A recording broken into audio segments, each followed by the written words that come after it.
जय हिंद। आप सभी साथियों का हार्दिक स्वागत है एवं हार्दिक अभिनंदन है। मैं निर्मल कुमार रावत समाजसेवी लखनऊ से आप सभी लोगों के बीच में कुछ खास विषयों को लेकर के कुछ खास मुद्दों को लेकर आता हूं और अपनी बातें साझा करता हूं। जैसा कि आप सब जानते हैं, कोरोना वैश्विक महामारी से न जाने कितनी जन धन की हानि हुई। हमारा देश किस तरह संभला ये हम जानते हैं और आप जानते हैं। सरकार भी बड़ा उदासीन दृष्टिकोण रहा। कोरोना काल में किसी भी बच्चे की एक पैसे फीस नहीं माफ़ की गई। आखिर सभी गार्जियनों को, सभी अभिभावकों को इसका भुगतान करना ही पड़ा। चाहिए था कि इस गवर्नमेंट को इस कोरोना काल में शिक्षा की जो फीस थी उसे ये रियायत दे देते या फिर उसे कुछ हद तक कम कर देते, तो मुझे लगता था कि अभिभावकों के लिए ये बहुत अच्छी राहत भरी खबर होती। परंतु सरकार ने ऐसा नहीं किया और उसके बाद जो विषम परिस्थितियाँ उत्पन्न हुई,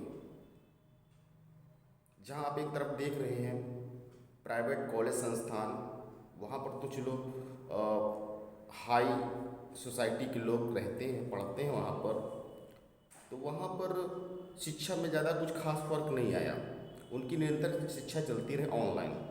परंतु अगर हम दूसरी ओर अपना दृष्टिकोण करें, प्राथमिक विद्यालय की ओर, सरकारी विद्यालय संस्थानों की ओर, तो वहाँ पर शिक्षा शून्य हो गई है, यानी कि एकदम ज़ीरो। सरकार का बड़ा उदासीन रवैया है इस ओर, और जो प्रशासन में बैठे हुए अफसर हैं बड़े हीला हवाली करते हैं, उस पर ध्यान ही नहीं देते हैं। जहाँ पर प्राइवेट कॉलेजों में, प्राइवेट शिक्षा संस्थानों में टीचर 6-7 हज़ार, 10 हज़ार, 12 हज़ार तक वेतन मिलता है उनको, और दूसरी तरफ यदि हम अपना ध्यान केंद्रित करें तो सरकारी प्राथमिक विद्यालयों में शिक्षा मित्र का वेतन लगभग 11,000 रुपये, साथ ही साथ प्राधानाध्यापक का, हेड मास्टर का वेतन 45 से 50-60 हज़ार रुपये देना पड़ता है सरकार को। और परंतु वहाँ पर पढ़ाई का क्या है रवैया? बच्चा पढ़ना तो चाहता है, परंतु नियम पूर्वक टीचर ही नहीं उपस्थित होता है। तो इस कारणवश बच्चे चाह करके भी वहाँ शिक्षा से महरूम है, शिक्षा से दूर है। हम सबको करना क्या होगा? सबसे पहला प्रयास गवर्नमेंट को करना होगा। गवर्नमेंट को इनकी सुध लेनी होगी। जिला विद्यालय निरीक्षक को ऐसे चिन्हित करने पड़ेंगे जहाँ पर शिक्षा नहीं दी जा रही बच्चों को, या टीचर का बड़ा उदासीन रवैया है, तो वहाँ पर सख्त कदम उठाने की आवश्यकता है।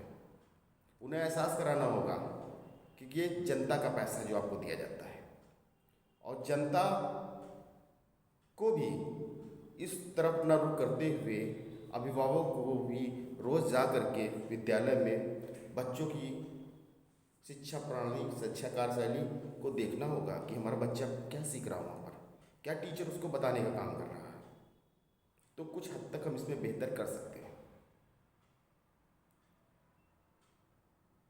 वहाँ पर मिड डे मील के नाम पर बच्चों को बैग में कटोरा घर से ही लेकर भेजा जाता है। आप जानते हैं ऐसा क्यों? ऐसा इसलिए है क्योंकि वो निर्धन समाज का बच्चा है। शिक्षा तो वहाँ ज़ीरो है, बेसिक चीज़ें तो बताई नहीं जाती हैं। ABCD बच्चा सीख नहीं पाता है वहाँ पर, और साथ ही साथ जो शुरुआती वर्णमाला है, छोटा बड़ा जो भी बच्चों को पढ़ाया जाता है, वो बच्चा भी सुचारू रूप से सीख नहीं पाता है। उसे पास करते चले जाते हैं। जब वो बच्चा हाई स्कूल में पहुँचता है तो जब उसको ज्ञान ही नहीं रहता तो फेल हो जाता है। इससे यह समाज यहीं पर रुक जाता है, आगे नहीं बढ़ सकता। तो आप इसे समझ सकते हैं कि विद्यालय में जो बच्चा जाता है बैग में कटोरा लेके, तो जब शिक्षा वहाँ ज़ीरो है तो बच्चों को वहाँ भिखारी बनाने की ही ट्रेनिंग दी जा रही है। अगर शिक्षा नहीं दी जा रही तो मतलब क्या वहाँ पर कि आप पढ़ो लिखो, आपको आगे बढ़ा दिया जाएगा क्लास, लेकिन आपको करना वही है, बेरोजगारी की कगार पर खड़ा कर देना है। मैं निर्मल कुमार राव समाजसेवी आप सभी अभिभावकों से कहना चाहूँगा कि आप रोज़ाना, हफ्ते में या महीने में एक बार जा करके देखें कि आपका बच्चा वहाँ अच्छी शिक्षा ले रहा है कि नहीं ले रहा, टीचर उसे सुचारू रूप से पढ़ा रहा है कि नहीं पढ़ा रहा, उसे गुणवत्तापूर्ण भोजन मिल रहा है कि नहीं मिल रहा। इन सभी चीज़ों को जांचना परखना पड़ेगा हमें। और सरकार को वास्तव में यदि इन विद्यालयों की शुद्ध लेनी है, प्राथमिक विद्यालय से देश की वास्तविक व्यवस्था को सुधारना है, शिक्षा प्रणाली को स्ट्रॉन्ग करना है, तो एक गवर्नमेंट को नियम पूर्ण रूप से लागू कर देना चाहिए कि हर सरकारी कर्मचारी का बच्चा प्राथमिक विद्यालयों में पढ़ाना अनिवार्य होगा, चाहे वो डीएम हो, कलेक्टर हो, तहसीलदार हो।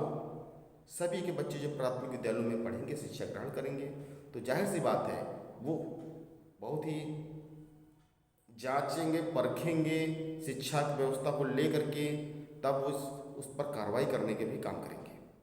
और ये अध्यापकों के अंदर डर पैदा होगा कि यार डीएम साहब का बच्चा पढ़ रहा, अगर मैं इसको नहीं पढ़ाऊंगा ठीक से तो फिर दिक्कत है, मुझे मेरी नौकरी खतरे में आ जाएगी। तो ये डर पैदा करना होगा, तभी हम शिक्षा की कार्यशैली, शिक्षा व्यवस्था को दुरुस्त कर पाएंगे, जैसा कि मैंने आपको बताया। साथियों, मेरे समय समय पर आने का आपको यही तात्पर्य होता है कि मैं आपको जो अंधकार है जहाँ पर, वहाँ पर अपनी नॉलेज का प्रकाश पहुँचाऊँ, और समाज में जो बिखरा हुआ समाज है, किसी तरह 2 वक्त की रोटी जुटा रहा, किस तरह अपने बच्चों को पाल पोस के बड़ा कर रहा, उसके सपने तो बहुत बड़े हैं, मैं अपने बच्चे को ये बना दूंगा, लेकिन जब शिक्षा व्यवस्था ही उसकी धक्का मार होगी तो मुझे नहीं लगता वो बच्चा विकास के पथ पर आगे बढ़ पाएगा। वो तो बहुत ही आर्थिक रूप से भी, सामाजिक रूप से भी पिछड़ा हुआ पहले से ही है, और पिछड़ जाएगा। इसलिए मेरा आप सभी सम्मानित अभिभावकों से विनम्र अनुरोध है कि आप अपने बच्चों को पढ़ाएं, लेकिन साथ ही साथ विद्यालय का निरीक्षण भी करते रहें कि आपका बच्चा वहाँ पढ़ रहा कि नहीं पढ़ रहा, शिक्षा दी जा रही कि नहीं दी जा रही, टीचर समय पर आ रहे हैं कि नहीं आ रहे हैं। इन सभी विशेष बातों का ध्यान रखें। इन्हीं शब्दों के साथ मैं निर्मल कुमार रावशमी आप सभी लोगों से आज्ञा चाहूँगा। आप लोगों ने मेरी बातों को, मेरी गुणवत्तापरक उदाहरणों को ध्यानपूर्वक भली बात सुना, बड़ा अच्छा लगा।